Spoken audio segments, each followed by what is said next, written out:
Welcome to Dropping Gems con Muchos Colores podcast. I'm your host, Arely Lagunas.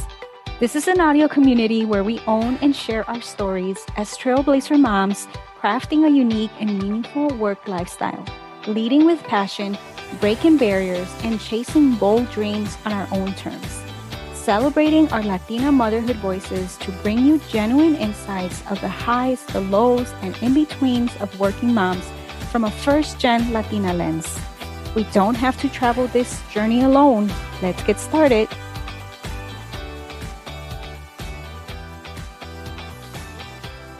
Hi, well, we're very excited today to have Dr. Hortensia. She is here to talk about her journey, and we're so excited that she took the time to meet with us.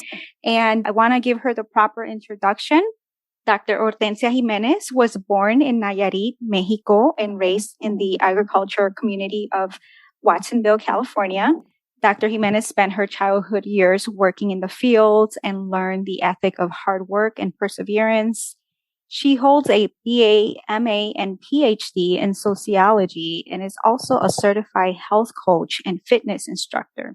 Dr. Jimenez is a full-time tenure sociology professor teaching at a local community college in Monterey County. Dr. Jimenez signed a book contract with Sage Publishing, a leading press in the social sciences, to co-author an undergraduate textbook on Latinx. Her research writing has appeared in academic publications, and in 2017, she published her book, Challenging Inequalities, Readings in Race and Ethnicity and Immigration by Cognella Academic Publishing. Dr. Jimenez has numerous awards and recognitions for her work in the Latinx community. Her most recent recognitions include the Community Achievements Award by the Latino Network of Monterey County, a certificate of recognition by the Monterey County Board of Supervisors, and a certificate of recognition by California Legislator Assembly, Ana Caballero. Dr. Jimenez transitioned to social media during the pandemic and created her Instagram account at Dr. Hortensia Jimenez as a response to the lack of Latin representation and conversation of an anti-diet approach in the health and wellness industry. Her work centers on dismantling diet culture and helping Latinx heal their relationship with food.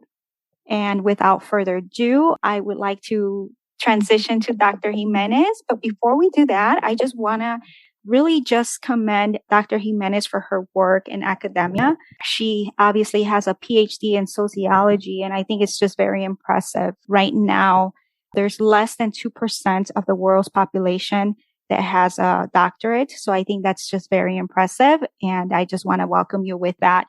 And the floor is on you. How are you doing today? I'm doing great. Thank you so much for the invitation. I'm excited to be in community with you and share this space. So let's go ahead and get started.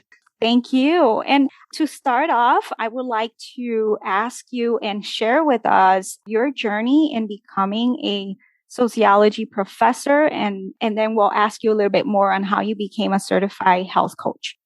Yes. So I was born in Nayarit, Mexico.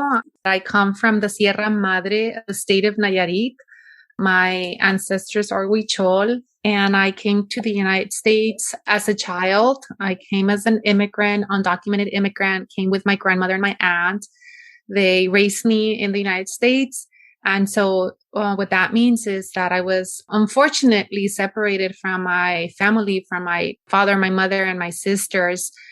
And up until this day, that has been it's been very hard. It's been a very traumatic experience, and a lot of healing has been involved.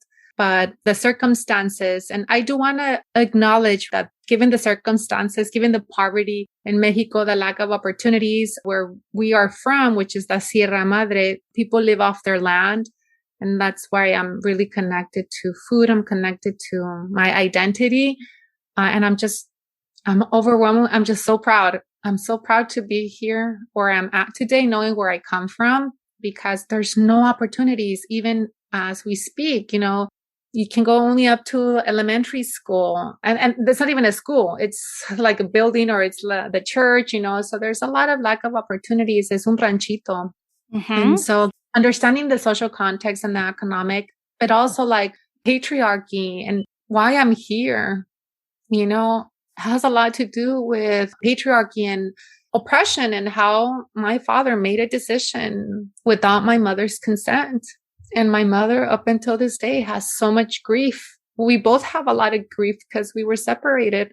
So like my father is an enforcer of patriarchy, and my grandmother. And I have come to understand the circumstances and also understand that patriarchy is painful and it hurts men. And I guess it's mental because I know that my father suffered. That his decision. I don't want to say he gave me up, but that's how it feels.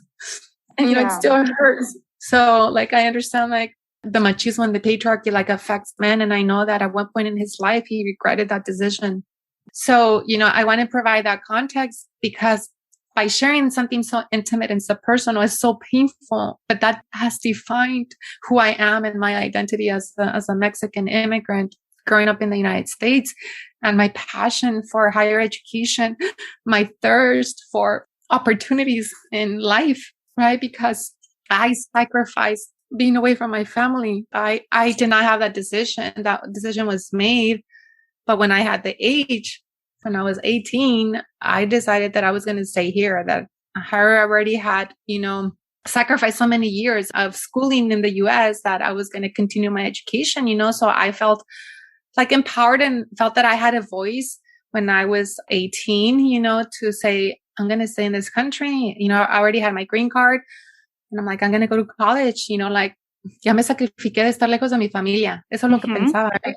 I need to continue, right? And how and all that, just navigating the system has been difficult, but I have to thank I have two cousins who are college educated. From my dad's side of the family, he has a brother here, which I see him as the father, and he has US born sons.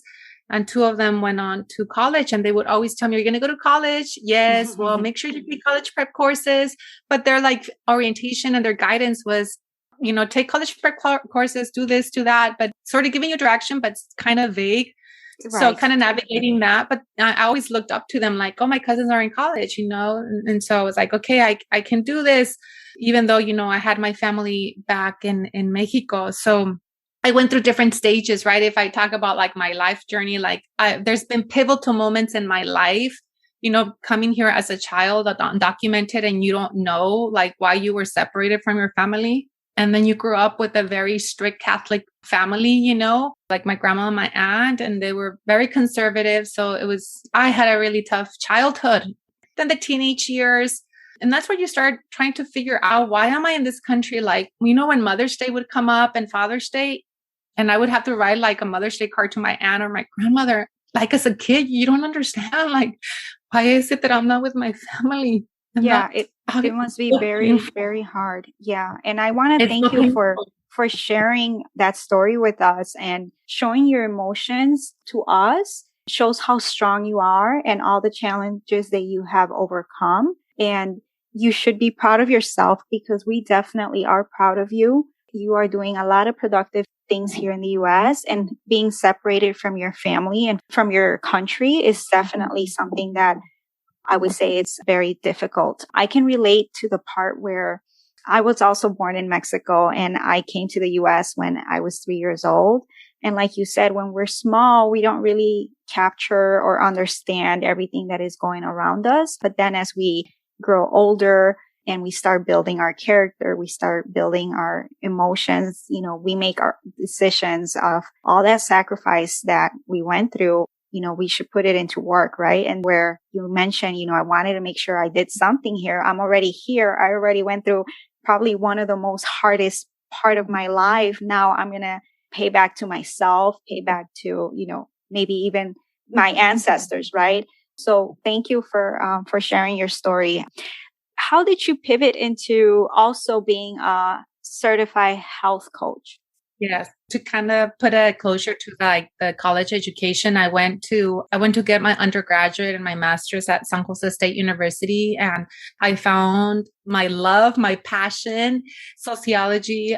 And the reason why I wanted to continue with the PhD. I didn't know I wanted to be a professor. I knew that I wanted to always be in the community. I've always been involved in the nonprofit immigrant rights sector, but I wanted to pivot to education. I felt like there's so many activists, so many people doing community organizing, but we don't have enough like Latinos in higher ed and as professors. And I wanted to go to that route. I thought like reach for the star. For me was like, that's what led me to the graduate program. And of course, like many like low income, underrepresented students of color, I had a lot of challenges, but, managed to push through the doctorate program and have my kids come back to where I'm at.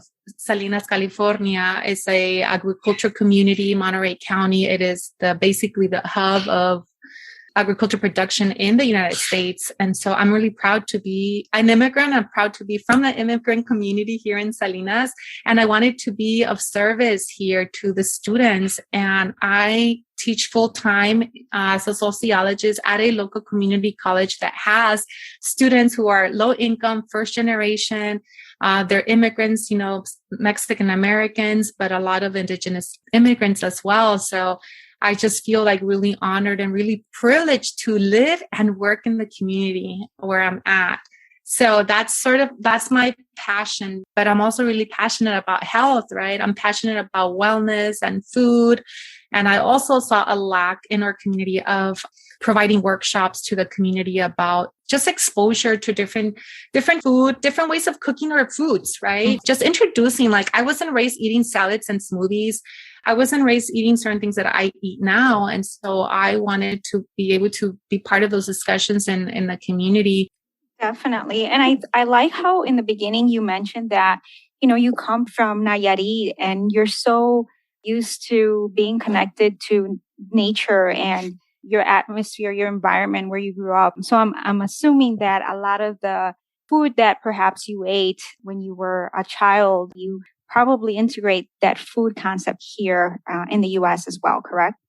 Yes. My parents, they were financially well, having cows, having pigs and chickens, like that's culture. Mm-hmm. So that's why like tortillas are dear to me. Frijoles, el queso, mi mamá would milk the cows and make requesón, jocoqui, like from scratch. Everything from scratch, el nixtamal, molerlo, and like going through el metate and then la prensa and el comal, like all like very traditional, very indigenous. But at the same time, it's like there's pride to all that. But at the same time, it's sad. It's like not the food itself, but the circumstances of lack of opportunities in the Sierra, right? Yeah. So that's why I bring, and my mom always taught me, she always told me, and I would never forget, and I'll say it in Spanish, she would say, mija, ya porque estás en el norte, me dicen, no te creas más que los demás, like, siempre tienes que ser humilde. Like, and like, they would always remind me, and I'm like, yes, I know. Like, mm-hmm. I guess part of my personality, but like I really took it to heart. Like I am not any different. And my sisters who didn't have the opportunities, if they would have had the opportunities that I had, they would have been able to get an education, but unfortunately they weren't able to. Right. Yeah, no, I'm glad that you feel that by you being here, you were able to fulfill some of your aspirations. And I'm sure that there's still a lot of aspirations that you are still going to accomplish, and you're way on your path there. Can you share with us your mission behind U-Turn to Wellness? Yes. So it's like, like U-turn, when you make a U-turn to go back. Yes. Like you may miss the exit, you just need to go back, right? So it's literally like a construction sign, U-turn, and then to wellness. So my idea behind, I guess it's my symbol, my business name, and that's what it is. It's like a U-turn. Like our health and wellness journey is not linear. Sometimes we take different paths. Sometimes we'll make different turns, and that is okay. Yeah. No, definitely. What do you think are some best practices to dismantle diet culture? I know that this is something that it's very important, and I love the content that you have on your social media accounts, but what would you say to someone who has little information about the diet culture? Yes. So the first thing is understanding what diet culture is. And so it's understanding that diet culture it's a system, different institutions, capitalism, on patriarchy, on white supremacy, and that impacts communities of color or LGBTQ plus community, and so forth. So I think it's understanding what diet culture is and unpacking it, how diet culture is manifested in our families, how diet culture manifests itself in the medical industry, in the media, in sports, basically in all these social institutions, so that we can dismantle it, right? So we can't dismantle the institution itself, but we can begin with the ideas, right? We can begin to challenge these ideas so that we can begin our own healing process, because we have internalized a lot of oppressive narratives that have impacted our well-being. Okay. And what would be like an example of something you want to dismantle? Yes. So it's, I use that language. You say, on social media, like, how are you different, right? Not only are we like all unique and different individuals just because of who we are, but I want people to identify me as like someone who's dismantling diet culture, because a lot of people say anti-dieting, anti-this, but I really want to get at root causes of why we have certain things, certain issues. For example, if we look at the institution of the family, if we look at our own communities, right, our own homes, part of dismantling diet culture in the home is dismantling these ideas of patriarchy, of heterosexism, about just gender roles, gender stereotypes, things that really oppress and limit us because of our gender or because of our sexuality, right? And that is part of diet culture, because they enforce messages like women's roles, like this is what a woman should do. And I grew up hearing like, tienes que enseñar a lavar los calzones. Like you first have to so gender, like first you need to learn how to wash and cook before you date or get married, right? So like that's just an example. So you're supposed to serve men. So you see that it's not only the gender message, but it's also heteronormativity. It's also reinforcing those messages like you're supposed to be straight, right? So that's part of diet culture, the ideas and beliefs that our family internalized. And then, of course, the fat phobia and body shaming that happens in our family. So that's where we need to focus in like our families, the people that we interact on a regular basis, so we can begin this dialogue with them and begin to set those boundaries and ways that we want to talk about our bodies, or what we allow our family to say and not say about our bodies, or even the bodies of our children and what they eat. Yes, very good point. This is definitely a topic that, everyone should be aware of and really listen to someone like you who has done the work behind and learned about it. Because I think it is important to talk about this. I know that your focus is on, as a certified health coach, you talk about recipes and how you can cook certain recipes that, perhaps works for your particular family, because we know like a lot of things are very personal to our situations and family dynamics. So with that, how do you integrate healthy meals for a family, or meals that you feel that are appropriate for your family? Well, I think these are really important conversations. I grew up eating, Mexican food, traditional Mexican food that includes like rice, beans, and frijoles. That's like a staple. That's something like in my house with my grandma, my aunt, siempre había una olla de frijoles, always. And when I have even an uncle over, like the uncle that I see as a father, I can have everything, but if I don't have beans, he's all, pero tienes frijoles? And I'm like, I need to make frijoles because my uncle's coming. Like I can have everything, but if I don't have frijoles, it's like I don't have food, right? So it's so integral to our identities and the connection to the family. And what I've been doing, because, as I went through college and, becoming an adult, it's like, I love my food, but I was also exposed in college to different foods, right? To different ethnic foods. And so what I've done is, I love salads. So what I've done is I've created like Mexican salads. So I'll make a salad and I'll add black beans or pinto beans, or I'll make it a pico de gallo and like make it as a salad. Like I didn't grow up eating that. So it's still Mexican food. It's a variation, right? And so for my family, they like my food. They'll eat it. They won't cook it, right? Because they're used to the ways of cooking, their own ingredients. And I'm open and exploring and adapting different things. And they're supportive, and my kids, in terms of like my own kids, I try to expose them to different foods.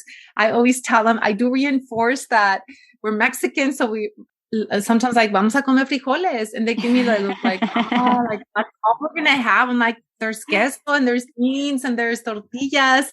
But it's not like I always cook Mexican food. I do different things. I also cook conventional food. So I guess I don't want to be dogmatic, right? I'm open to different types of foods. And more importantly, not to shame what we eat and how much we eat, right? But having conversations about, okay, what do we have in your plate? And that's why I always tell my kids, for example, like, oh, that's like, oh, you just have carbs. Do you want to add some vegetables or do you want to add some protein?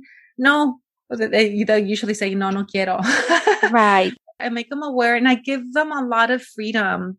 I know that's hard and scary, right? And then we get judged by our families and others. Like we're very judgmental. We feel we have authority to judge other people for, how we raise our kids and what we feed them. And it's like, we got to take a step back and analyze that and allow people to make their choices, but to have those conversations, right? You can have conversations about preservatives and food coloring and why certain processed food has certain effects, X, Y, and Z, right? But then you can't say like, and then you shouldn't be eating that. Pues no me corresponde decir eso. Yeah, you are that's patronizing.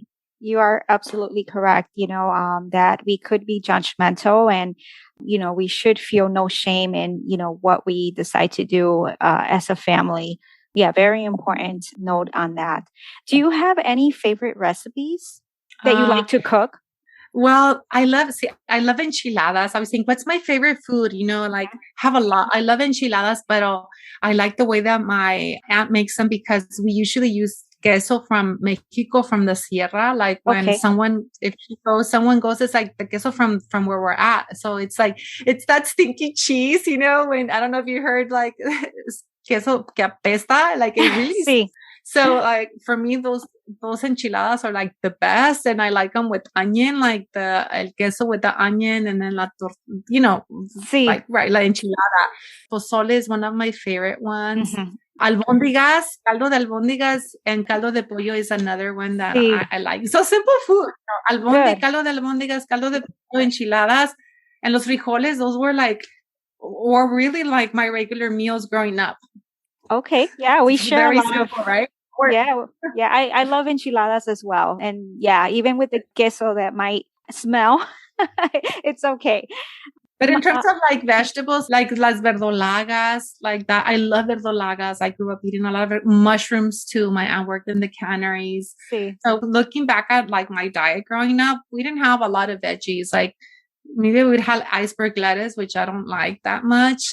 But, chayote, so el chayote, la calabaza, nopales. Los nopales, those are like classical. Like I grew up, pues las papas también, those were we always had that at home. Sí.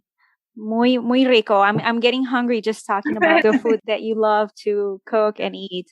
And one of the things I wanted to ask you is, I am certainly very motivated to hear about you and to hear about your educational background and to hear about your story. And for those that perhaps are listening and are thinking about going into higher ed or thinking about obtaining their master's or their PhD, can you share with us some advice for someone who wants to pursue a doctorate degree? If you can share your wisdom of what would you tell someone who might want to follow your path in education? Go for it. We need to continue as like first generation underrepresented students of color, right? It's so important to continue your education, masters, PhDs, law school. and sometimes we just need to honor where we're at in our life. Sometimes maybe the circumstances may not allow us to pursue that degree at this moment. So you want to reflect about like, how is it possible? It is possible, right? But the timing, right? That's another thing. And look for mentors, look for advice, always ask questions. I know that it's difficult, especially when we're not taught to exert our voice, and we're not taught to ask those questions. Or we may ask for help and then they don't give it to us, right? And then we're like, oh no, that's why I'm not going to ask, right? We get discouraged. So like being discouraged, being afraid, nervous, feeling, going through the imposter syndrome, all these emotions and experiences that we go through, like don't let that paralyze you from moving forward in reaching your goals. It is difficult. We got to acknowledge that, but you need to surround yourself with people who are going to support you. Sometimes it's not family. Sometimes the family is the one that's the first that won't support you. So like, we also need to be aware of the toxic narrative, like de la familia te apoya. That's not true. I'm a professor. I have students who don't go off to a 4-year because of their families. Women as well as men because of gender expectations. So, we need to be aware that not all families are as supportive. And we sometimes find the support from counselors, from teachers, from friends, from coworkers. So it's thinking about family, not just biological. Think about your family as those emotional ties. Sometimes your ties are stronger to friends or other people than to your own family, because if you had a toxic relationship where there was violence, right? And I'm kind of mentioning all this because that's what I talk about in my class with my students. I say, you need to continue on with your education. If you don't have the support of your family, don't let that stop you. You look for the support elsewhere. You need to create those opportunities. If they're not there for you, you need to knock on those doors. If they don't open the door, you go and knock on another door. And if they close the door, you keep doing that, because that's what happened to me. And that's what happens to so many students. We can't give up if we are rejected. I got rejected the first time I applied to grad school. Was it hard? Yes. Did I cry? Yes. And I didn't give up. I started teaching at the community college that year and I reapplied the next year. It was difficult, being rejected from 10 schools. I got rejected from all the schools that I applied for the PhD. That's when it hit me. I'm like, damn, this is hard. Grad school is hard. And I already had a master's. I already had a lot. I had already done a lot in the community. And I figured, oh my goodness, I need more mentoring. I need more capital. I need to understand more, like how to apply and be better prepared next year, because I wasn't. It's not that I wasn't qualified. Is that, there's all different components that we're missing. So always ask for help. And like I said, don't get, you will get discouraged. That is normal. That's part of the process. So it's embrace the journey, embrace the process, as difficult and painful as it is. It will be, but don't give up. Like, you need to show up every day, and showing up every day is like literally waking up and going through the motions of the day. That is showing up. It might not be the best of you or what you want to accomplish, but you're there the next day. You're working toward that goal. And it doesn't matter how long it's going to take you. What matters is like the journey and those experiences. If it'll take you 6 years, 7, or even 10, or you have to like take a step back and go back to college, that is okay. So like your process is unique. So don't compare yourself to other people. Like, that's the worst that we can do to ourselves. Start comparing yourselves, because then we get a lot of self-doubt. So, no, and I could go on with a lot of advice. No, excellent advice. And I think it's very genuine, because often we see the outcome, right? We see that you have a PhD, that you're a professional, that you are a professor, but often we forget about all the behind the scenes, all the sacrifice, all the effort that you had to go through in order to get to this point. And so it's important for someone like you that has gone through the journey to share that experience and remind us that a journey will have ups and downs, it will have detours, but it's very important to stay focused on your end goal. And like you said, to keep going. And it's very encouraging to hear your journey, that despite obstacles and challenges, that you are where you are. So it is possible. We just have to focus on it and work on it. So thank you so much for sharing that. And for those that are interested in learning more about Dr. Jimenez's work, Dr. Jimenez, if you can please share with us how we can follow you.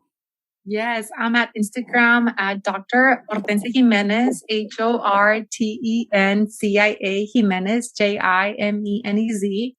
Thank you for sharing that. And I want to thank Dr. Hortensia Jimenez for dropping gems and providing valuable insights to our podcast community and for being vulnerable in our episode. I know it takes a lot of courage and we can see how strong she is. Thank you so much to Dr. Hortensia, and we'll catch you next time. Thank you so much for the invitation. Thanks for listening to the Dropping Gems con Muchos Colores podcast. We have a new episode every month. If you enjoyed today's episode, please take a moment to leave a review and subscribe so you don't miss a beat. Thanks for listening, and we'll catch you next time.